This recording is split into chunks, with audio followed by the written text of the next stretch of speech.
God, grant me the serenity to accept the things I can't change, the strength to change what I can, and the wisdom to know the difference. Each society has members with mental and developmental disorders. In Jamaica, 10 to 15% of the population to be exact. Autism is a developmental disorder. Autism is often misunderstood. How is our society coping with such disorders? Are we coping at all? Do you know about autism? I don't know nothing about that man there, no.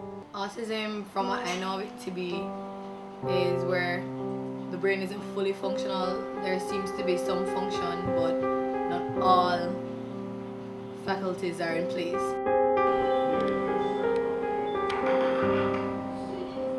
Autism?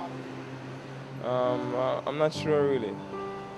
Have you ever heard of it before? No. I don't know what it is, so I would like you to tell me.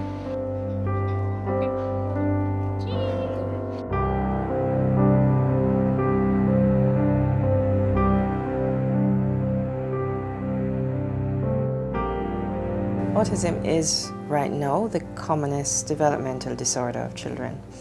It's a disorder that affects children's communication, their social interaction with others, and their behavior.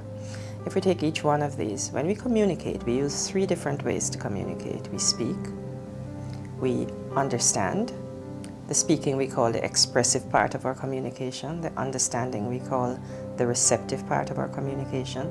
And the third part of our communication is what I've been doing all along, using my hands while I've been talking, because we naturally gesture when we talk. Some children do not interact with their peers, so when they go to nursery or preschool, instead of playing with other children, as would be normal, they move away by themselves and they play with a particular toy, or may not even be a toy, they may choose some item to play with all the time. And when you speak to someone, your normal first contact is to look them straight in the eyes. That's how you make a social connection with someone. Children with autism find that very uncomfortable, so they may not make eye contact. They may come up and touch you, or they may not, but they don't tend to make eye contact. Sometimes when other persons are in a room, they will move around the room, and you are just like another bit of the furniture. While speech delay is usually the first developmental delay parents may notice, autism's third distinguishing characteristic, unusual, repetitive, and stereotyped behavior, is probably the factor that draws the most public attention. This is probably because many autistic persons look physically fine, but do not appear to act normal. Behaviorally, that's difficult. He has phobias, specifically with the elevators. He will not go in a building if there's an elevator.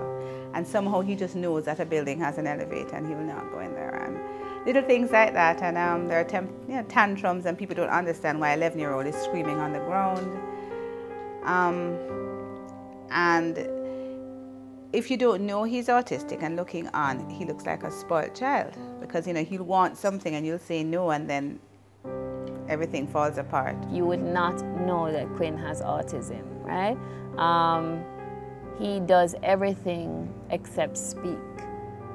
He uses a computer, he writes, he counts. He's a great sports person. When we got his diagnosis at age 3, he was diagnosed as severe. If you look at him now, nobody can tell.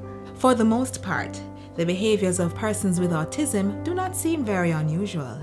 So, for example, they may turn light switches on and off, they may open and close cupboard doors, they may turn the tap on to watch the water running, they may tear bits of paper, or the one that people most commonly recognize, they may sit and spin objects.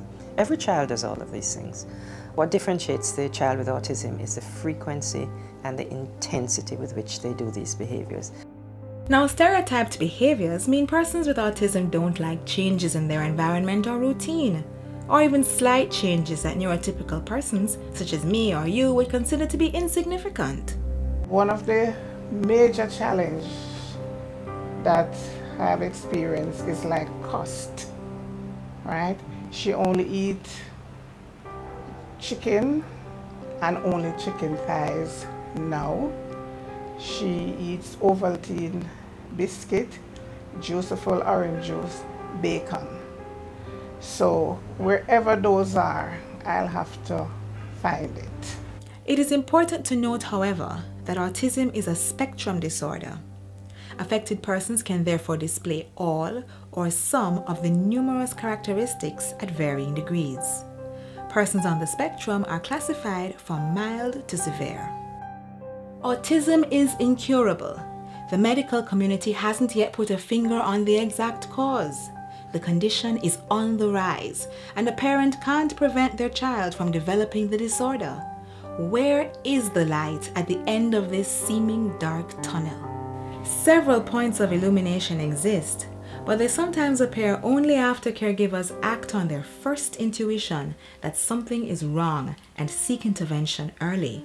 And this goes for all forms of disorders. The developing child, the brain is wiring up from when they're born up until about the age of 7. The brain continues to learn and adapt and wire, but the thing is that from 0 to 7 is the critical, really between like 2 and 7 are the critical time frames in which we have to work.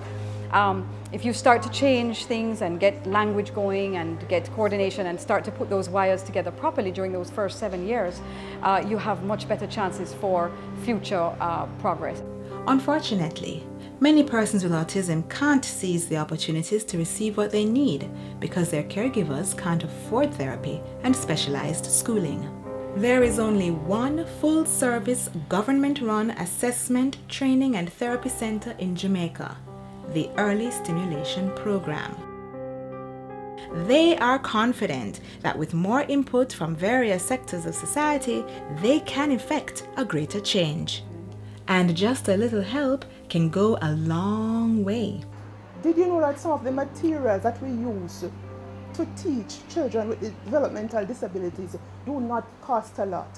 They can be made from junk materials, materials we often discard around our houses, the factories or office. They can be used to make educational toys for children with special needs or learning needs. So we can start from there. A number of private companies out there could get on board. The prevalence of autism means that every single teacher, in fact, every single member of the public needs to be aware of autism. So this means a relook at our curriculum in terms of ensuring that our teachers understand autistic disorder and understand the behaviors that are associated with it and understand how to manage it. This will certainly assist the laws in encouraging the integration of children into the classroom. The first step approach would be, let's help the parents with, workshops on what they can do at home, so you can afford to pay for all these hours of behavioral therapy or speech therapy, but you can go home and you can do these simple steps with your children, and this is how you do it. Autism is real, and it is something that can become a major burden in the near future if society doesn't find creative ways to mitigate its effects. Puzzled, living with autism.